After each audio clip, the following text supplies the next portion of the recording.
میں اس پر جماعت اسلامی اس علاقے کے کارکنان کو قیادت کو بھی شاباش دیتا ہوں۔ میں نے جب آپ کے چہروں کو دیکھا تو اندازہ ہوا کہ اس علاقے کے دانا بینا لوگ جمع ہیں، سنجیدہ لوگ، اور اس علاقے کو لیڈ کرنے والے لوگ آج ہماری اس مجلس میں آئے ہیں۔ تو میں مناسب سمجھتا ہوں کہ آپ لوگوں سے کچھ مشاورت کروں، جرگہ کروں، دل کی بات کروں کہ کرنا کیا ہے۔ کل میں پشاور میں تھا، ہاسپٹل گیا تو جناب والا ہنگو دھماکے کے زخمی بچے تھے، نوجوان تھے۔ رات ٹیلی ویژن پر، سوشل میڈیا پر ان لاشوں کی ڈھیر دیکھا جو مستنگ میں 12 ربیع الاول کی جلوس میں شامل تھے، اور دھماکہ ہوا خودکش، اور لاشوں کی ڈھیر، اور سینکڑوں اور ہزاروں خاندان ربیع الاول کے دن درود اور سلام کی بجائے رونے اور دھونے میں لگ گئی۔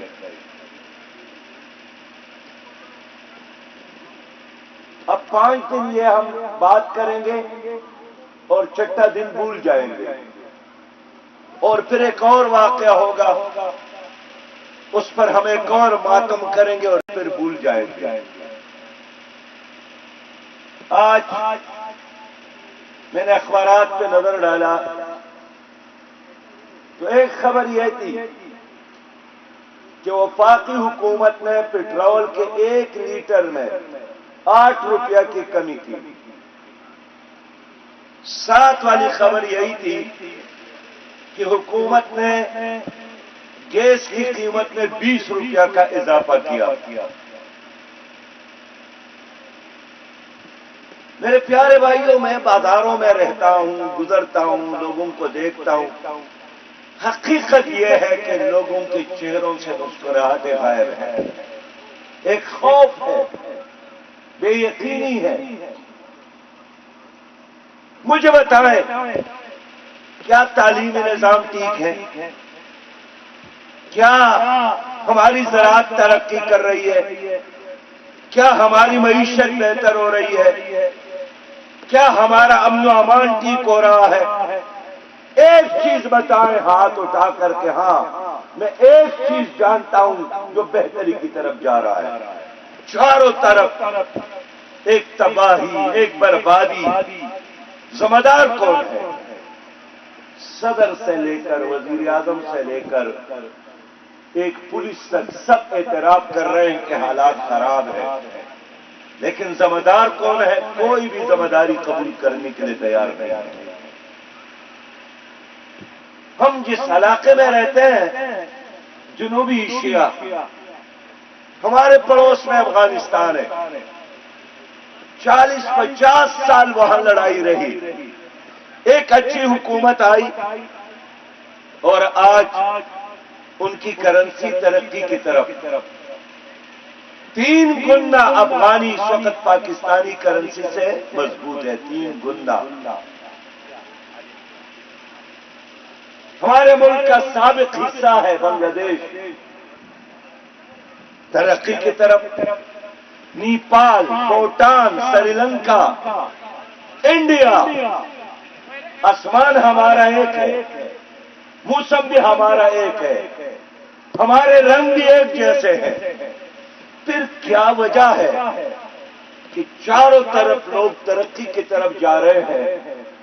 انڈیا نے تو چاند پر قدم رکھا اور اب سورج کی شعاؤں کو گرفتار کرنے کے لیے آگے کا سفر شروع کیا ہے، لیکن ہم ہیں پاکستانی، ہم 25 کروڑ عوام ہیں، ہم ایٹمی پاور ہے، ہم 5 سمندروں کے مالک ہیں، دریاؤں کے مالک ہیں، ہم 1000 کلومیٹر ساحل کے مالک ہیں، ہم زرعی زمین رکھتے ہیں، ہمارے پاس اللہ کا عطیہ 4 موسم موجود ہے، ہمارے پاؤں تلے سونا اور چاندی کے ذخائر موجود ہے، ہمارے پہاڑوں میں کوئلہ موجود ہے، ہمارے پہاڑوں میں زمرد کے کان موجود ہے، 1000 مقامات پر یورینیم موجود ہے، انتہائی ذہین دانا اور جینیس ترین نوجوان موجود ہے، لیکن اس سب کچھ کے باوجود ہر صبح تباہی کی خبر کے ساتھ اور ہم ہر شام تباہی کے خبر کے ساتھ، کون ذمہ دار ہے؟ انوار الحق کاکڑ کہتے ہیں میں ذمہ وار نہیں ہوں، میں ذمہ دار نہیں ہوں۔ شہباز شریف صاحب کہتے ہیں کہ میں بھی ذمہ دار نہیں ہوں۔ عمران خان کہتے ہیں کہ میں بھی ذمہ دار نہیں ہوں۔ نواز شریف صاحب کہتے ہیں میں بھی ذمہ دار نہیں ہوں۔ زرداری صاحب کہتے ہیں میں بھی ذمہ دار نہیں ہوں۔ پھر بتائیں نا کون ذمہ دار ہے؟ یہ تمام وزرائے اعظم ٹھیک کہتے ہیں وہ ذمہ دار نہیں ہے، ذمہ دار آپ لوگ ہیں، ووٹر ذمہ دار ہے، سپورٹر ذمہ دار ہے، جو ایسے لوگوں کو ووٹ دیتے ہیں کہ اقتدار تک پہنچنے کے بعد ان کا ایک ہی کام ہے کہ اپنی پراپرٹیز میں اضافہ کرنا، اپنے بینک اکاؤنٹ میں اضافہ کرنا، اپنی شوگر ملز میں اضافہ کرنا، اپنے کارخانوں میں اضافہ کرنا۔ وہ کامیاب ہو جاتے ہیں، فیل کون ہو جاتا ہے؟ ووٹر فیل ہوتا ہے۔ میرے لاہور کے بھائیوں اور بہنوں، میں نے کبھی نہیں سنا کہ انڈیا کے وزیر اعظم نے لندن میں، کینیڈا میں، امریکہ میں بڑے بڑے جائیدادیں بنائی ہیں۔ میں نے تو یہی سنا کہ شاستری وزیر اعظم تھے، فارغ ہو گئے، گاڑی خریدنے کے لیے اس نے بینک سے قرضہ لیا، اس لیے کہ اپنے بینک اکاؤنٹ میں جو پیسے تھے اس سے وہ گاڑی نہیں خرید سکتے تھے۔ ہم نے یہی سنا روس کے صدر گورباچوف فارغ ہو گئے تو اپنے بچوں کو کھلانے کے لیے یونیورسٹی میں ملازمت شروع کی۔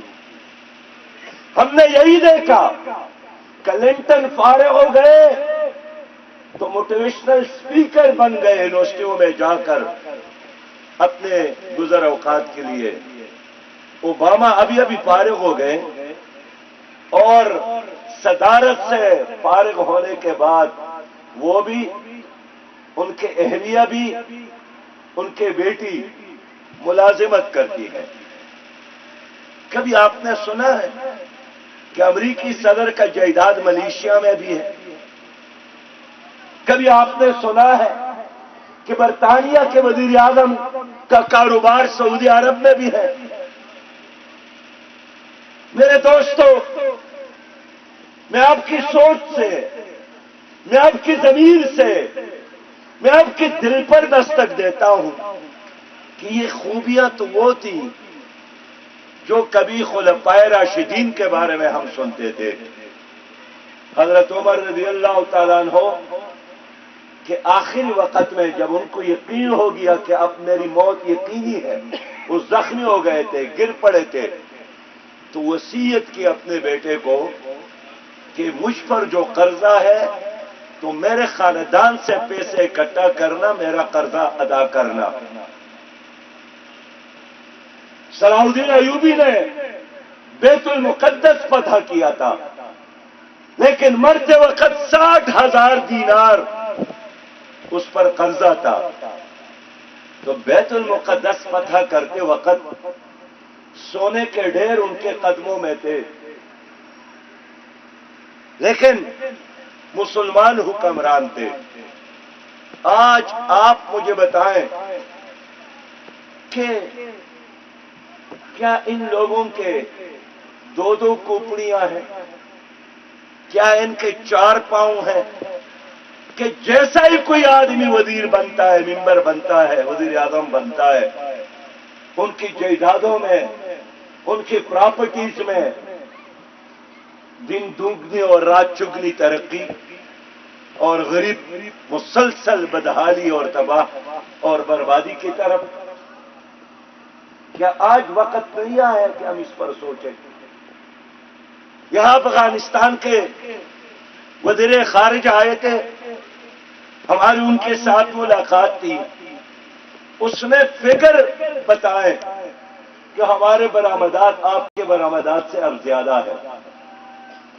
اس نے شکر کے ساتھ بات کی کہ 3 مہینے ہو گئے افغانستان میں کوئی ایسا واقعہ نہیں ہوا جو قتل کا واقعہ ہو. لیکن ہمارے ملک میں کیا ہو رہا ہے؟ میں ابھی کراچی گیا، گزشتہ تھوڑے عرصے میں خود کراچی جیسے شہر میں 100 آدمی مارے گئے کہ ان سے جب چور ڈاکو حملاور موبائل چھین رہے تھے، پرس چھین رہے تھے، جیب پر حملہ کر رہے تھے، اس نے ریزسٹنس کی مزاحمت کی اور اس مزاحمت میں وہ چلے گئے، جان کی بازی ہار گئے. کراچی سے لے کر چترال تک ایک آگ لگی ہے، بدامنی کا بھی اور مہنگائی کا بھی. آج آپ کے لاہور میں روٹی 25 روپیہ، ایک روٹی 25 روپیہ ہم خریدتے ہیں، اور بجلی کا بل 1 یونٹ 52 روپیہ جو ہم دیتے ہیں. میرے پیارے بھائیوں، میں آپ کے سامنے کھڑا ہوں اور اللہ کے شکر کے ساتھ کہہ سکتا ہوں کہ اگر آپ لوگوں نے جماعت اسلامی کا ساتھ دیا، ہم اس معیشت کو ٹھیک کر سکتے ہیں. میں اللہ پر اعتماد کے ساتھ بات کرتا ہوں. آپ کا سوال ہے کیوں، کیسے کریں گے؟ آپ کے ساتھ کیا الدین کا چراغ ہے؟ میرے ساتھ الدین کا چراغ نہیں ہے، لیکن میرے ساتھ اللہ کا وعدہ ہے کہ اللہ نے وعدہ کیا آپ سودی نظام کو چھوڑیں، آپ میرے نظام پر ایمان لائیں، آسمان کے رحمت اور زمین کے برکت تمہارے لیے دروازے کھول دوں گا. آپ مجھے بتائیں کہ ہم IMF پر اعتماد کریں یا اللہ کے نظام پر؟ ذرا جواب تو دے دیں.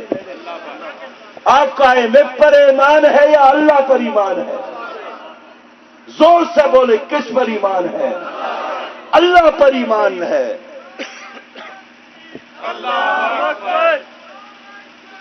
تو لوگوں، آپ لوگوں نے جماعت اسلامی کو ووٹ دیا، ہم سودی نظام کو ختم کریں گے.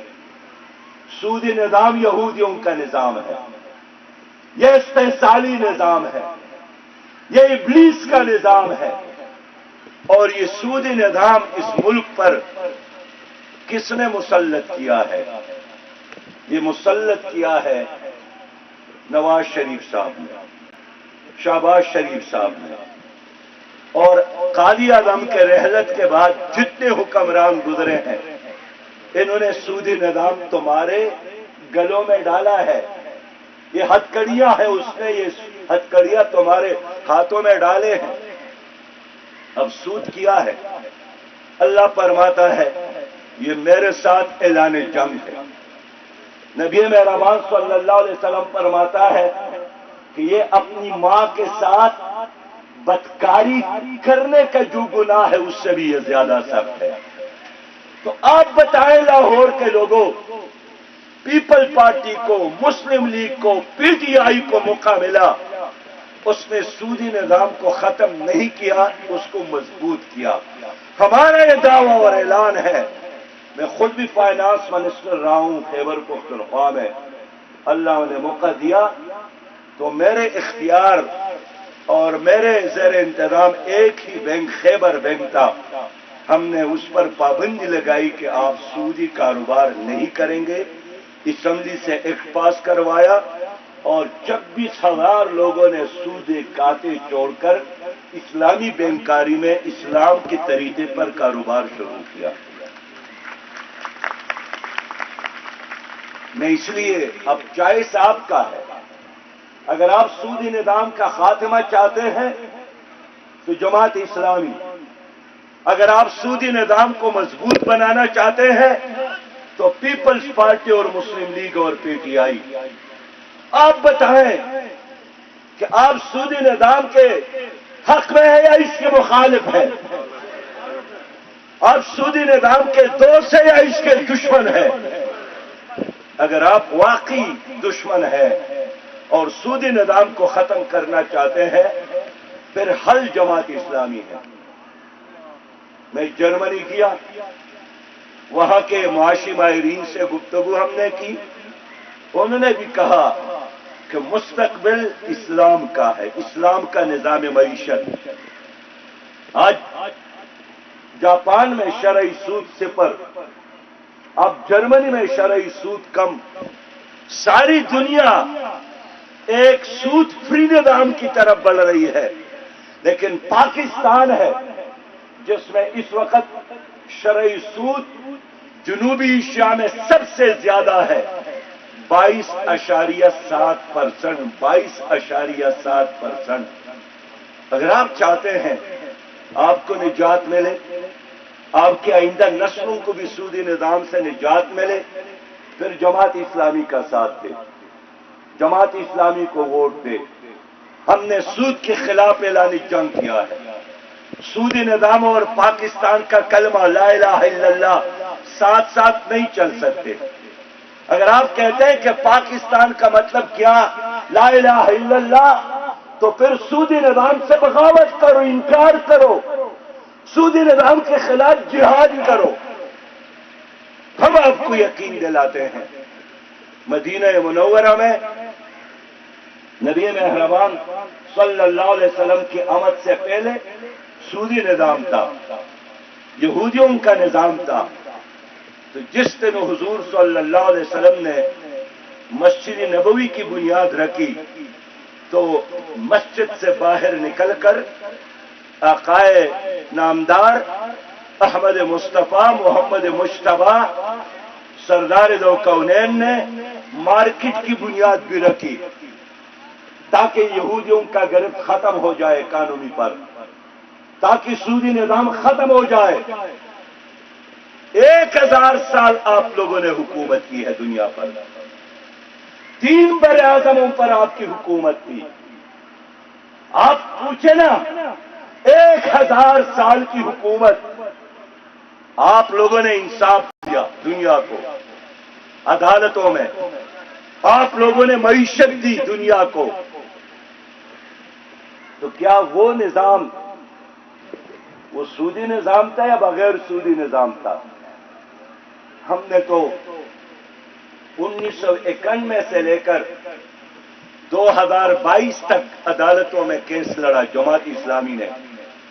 اور جب وہ پاکی شرعی عدالت نے سود کے خلاف فیصلہ دیا پھر بھی وہی ہوا کہ شہباز شریف وزیر اعظم بنے، اسحاق ڈار وزیر خزانہ بنے. انہوں نے سود کو اور پروموٹ کیا. اس لیے ان پارٹیوں کو ووٹ دینا ہے تو اس سوچ کے ساتھ کہ میں سود خور کو ووٹ دے رہا ہوں، اور جو سود خور کو ووٹ دے گا وہ تمام برائیوں اور گناہوں میں شامل ہوگا، اور قیامت میں بھی سود خوروں کے سب میں اللہ تعالیٰ اس کو کھڑا کرے گا. اب آپ مجھے بتائیں کون ہے جو دوسروں کے خاطر اپنی آخرت کو تباہ کرنے کے لیے تیار ہو، جو دوسروں کے خاطر اللہ کو ناراض کرنے کے لیے تیار ہو. اس لیے جوہر آباد کے لوگوں، میرے پیارے لاہور کے لوگوں، آج اس ناشتے میں ابھی آپ نے ناشتے کی طرف جانا ہے اور اللہ کی رزق کی طرف جانا ہے. اللہ کو حاضر اور ناظر جان کر میرے ساتھ وعدہ کرے کہ ہم نے سودی نظام ختم کرنے کے لیے جہاد کرنا ہے، ہم نے سودی نظام ختم کرنے کے لیے جدوجہد کرنا ہے۔ صحابیوں سے بھی پوچھتا ہوں، آپ نہیں ہے سود کے خلاف؟ آپ بھی وعدہ کریں کہ سودی نظام کے خلاف ہم نے اس مومنٹ کا، اس جہاد کا حصہ بننا ہے۔ سودی نظام اور پاکستان ساتھ ساتھ نہیں چل سکتا۔ اس وقت 7,000 ارب ہم سالانہ سود ادا کرتے ہیں، تو اگر آپ کے ملک میں ترقیاتی فنڈ یعنی ڈیولپمنٹ کے لیے 800 ارب روپیہ ہو، 800، آپ کے دفاع پر 1.5 ٹریلین وہ خرچ ہو رہا ہو، آپ کی تعلیم پر 0.2% خرچ ہو رہا ہو، آپ کی صحت پر 0.27% خرچ ہو رہا ہو، اور سودی نظام کے خاطر آپ 7 ٹریلین خرچ کرتے ہیں قرضوں میں اور سود میں، ہم کیسے ترقی کریں گے؟ یہ تو ہم ایک ہی دائرے میں چکر لگاتے ہیں۔ 76 سال ہم نے چکر لگایا اور یہ سفر اب بھی نامکمل ہے۔ اس لیے میرا ایمان ہے انشاءاللہ کہ آج میرے لاہور کے پیارے بھائی اور میری مائیں اور بہنیں اور بیٹیاں جماعت اسلامی کے ساتھ سود کے خلاف اس جدوجہد میں شریک ہوں گے، اور یہ جدوجہد تب کامیاب ہو سکتی ہے جب وزیر خزانہ آپ کا ہو۔ یہ نہیں ہو سکتا ہے کہ وزیر خزانہ IMF کا ہو اور دین آپ کا چلے گا، نہیں، پھر IMF کا چلے گا۔ یہاں ورلڈ بینک کے